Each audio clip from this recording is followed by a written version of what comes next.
Welcome, next caller. You're on the air with News and Views. Hello, Pastor Joseph. Yes, sir. This is Dr. James White. Oh, welcome to the program, Dr. White. How is your health and how is your training? Well, I'm doing fine, but I have some pretty strong feelings about this particular issue. Well, go right ahead. Thank you for your patience. Please share.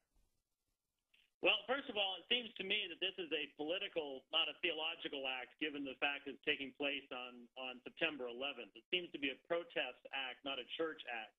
There also doesn't seem to be any accompanying demonstration of the error of the Qu'ran that shows any knowledge on the part of those engaging in the act.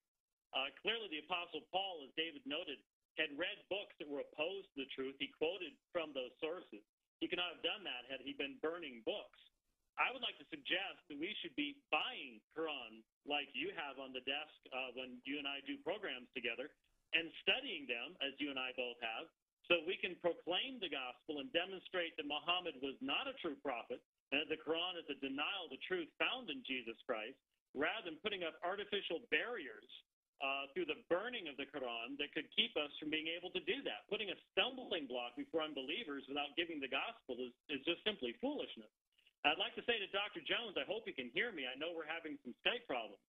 But I plead with you, as one who is on the front lines, who along with David, Nabil, Sam Shamoun, Tony Costa, debate leading Islamic apologists all around the world, for me anyway, on 3 continents thus far, cancel your proposed burning and invite David, Nabil, Sam, or myself to come to your church and demonstrate that the Quran is opposed to the truth of Jesus Christ. If you really want to put yourself on the line, schedule a debate at your church instead of burning the Quran. Invite a leading Islamic representative to debate one of us on the topic of whether the Quran is the Word of God.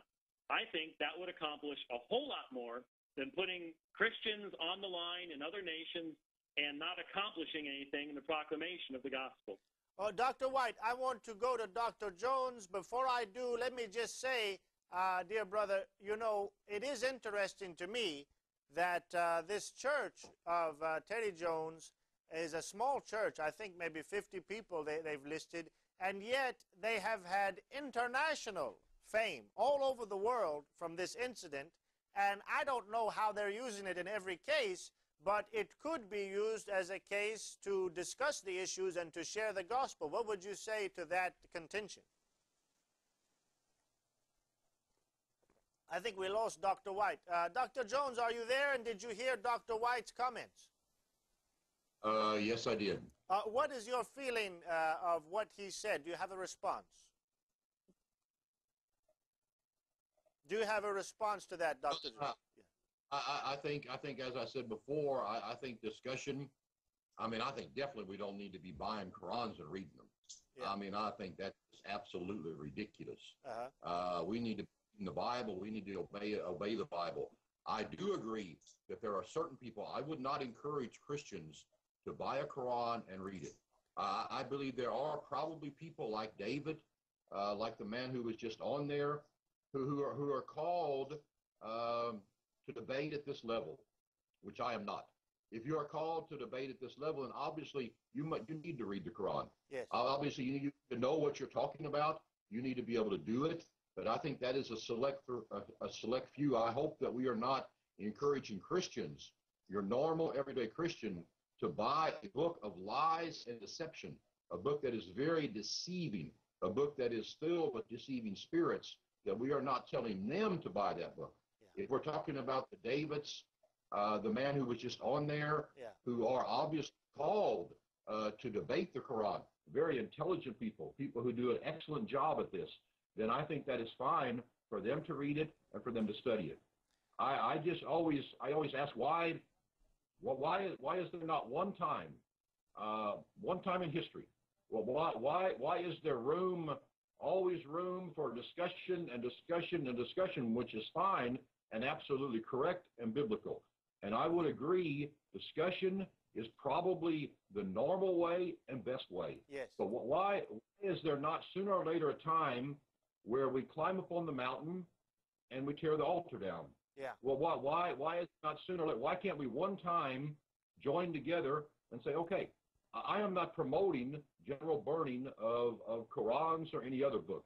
This is a one-time symbol and act that we believe is one-time very, very necessary. Well, why is there no room for that? Why can we not, as Christians, unite around the truth of Islam and give a united front? See, we don't even do what good Muslims do. Good Muslims, they don't backbite one another. They don't betray one another. You can hardly even you couldn't get a radical Muslim to condemn 9/11. Okay, Dr. Jones, thank you. Right, are you still with us? Yes, sir, I certainly am. The answer to Dr. Jones's question, why we can't do this, is because it is not a gospel-promoting action. It is not a proclamation of the gospel, therefore it is not a function of the church.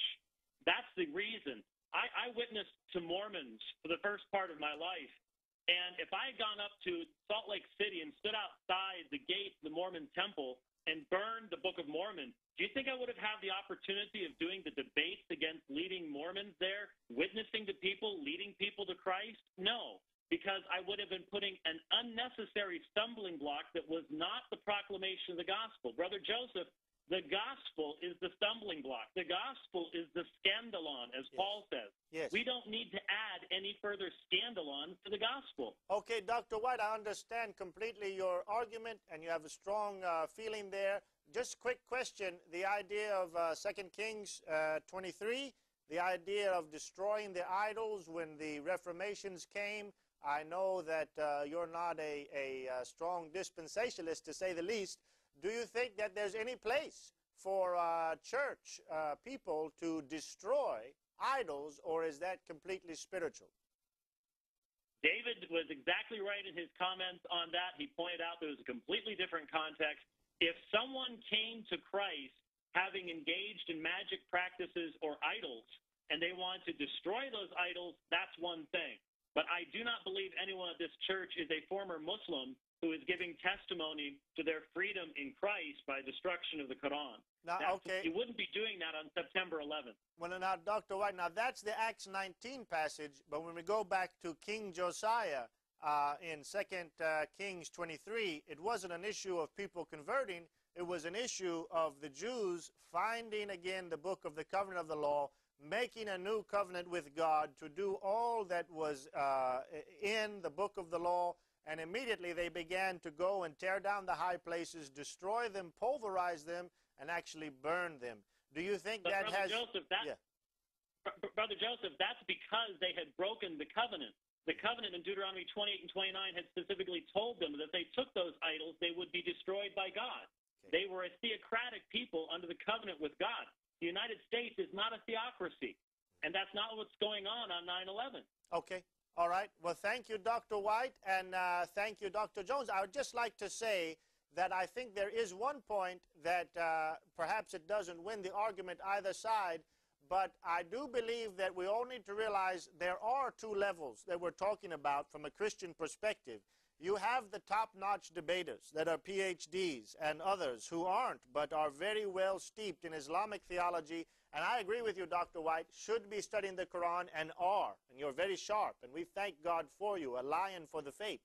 On the other hand, we have to not be blind to the fact that the vast majority of lay people have no clue about the Quran, have no interest in the Quran, don't hardly know their own Bibles. And so I do think it is a careful rejoinder, if you will, to say to the average Christian not to buy a Quran just to go out and study it and hopefully, be prepared to give an answer when they're not secure in their own faith. But thank you, Dr. White, for your call and your strong feelings. I appreciate that. All right. Well, David, we haven't heard from you. You heard Dr. White's call. Would you like to respond at all to what Dr. James White had to say? Well, I agree with Dr. White. I did want to say one quick thing on the issue of whether Christians should be studying the Quran. One of the reasons we have programs like Jesus or Muhammad is to expose the teachings of Islam and to defend Christian teachings so that other people, so that the average Christian sitting in his living room can do the same. When it comes to Christians avoiding the teachings of Islam and ignoring them, not studying them, this is the main reason that Islam is able to spread in the world today, because they go into a Christian area. The Muslim presents a bunch of challenges to the Christian that the Christians never thought of, because he doesn't study the attacks that Muslims will use. And then the Muslim makes a bunch of claims about his own religion that are totally false, and the Christian can't respond to them because the Christian knows nothing. And this allows the Muslim to come up to a Christian and say, did you know the Quran's been perfectly preserved? How is that possible unless God was protecting it? Did you know that the Quran is filled with scientific insights? How is that possible unless God inspired it? Did you know that Islam promotes women's rights and equality among all people? Didn't you know all these things, that Islam is a religion of peace? And the Christian can't say one word in response because the Christian doesn't know anything about Islam. So I'm not saying that the Christian should just open the Quran and be thinking about it and reciting it and things like that. But as far as studying the teachings of Islam so that the Christian is equipped when the Muslim comes into his church or comes at his door or comes up to him on a college campus, I think Christians do need to study these things. Well,